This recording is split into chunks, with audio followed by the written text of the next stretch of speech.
Welcome back. In this lesson we're going to look at the A7 chords. We're going back to these bluesy sounding chords.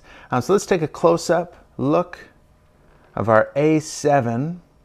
Now there are a couple different variations of this chord. So I'm going to give you two different ways that you can play it. It's up to you as to whichever way feels more comfortable. Eventually you'll end up playing both depending on the song and what chord you're changing from.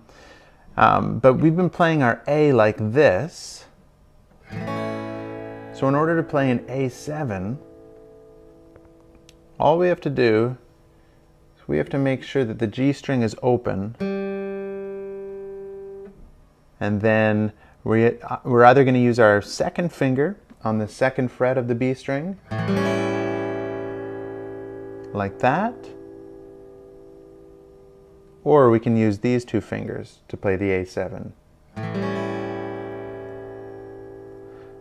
So we'll look at one string at a time.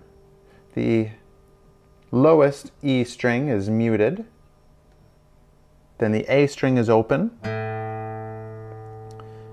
Then in the first variation, we're going to place our first finger on the second fret of the D string. The G string will be open.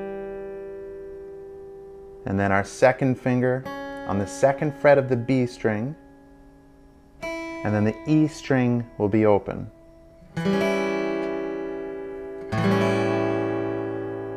And you just have to watch out for that G string because it's so close to this finger and this finger that it's very, very easy to mute it.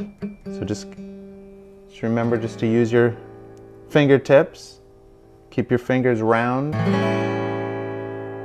And the second variation,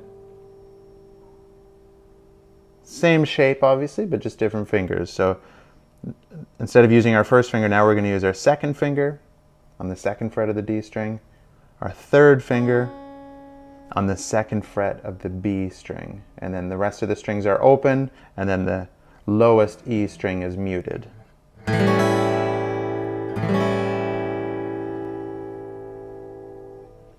So there's the A7 chord. You try it both ways and just see which way just feels more comfortable for you, and then just stick with playing it like that. Again, eventually you're going to end up playing it probably both ways depending on the song and depending on the chord progression. But just try one way and then try the other way and just see which one feels better for you. All right, we'll see you in the next lesson.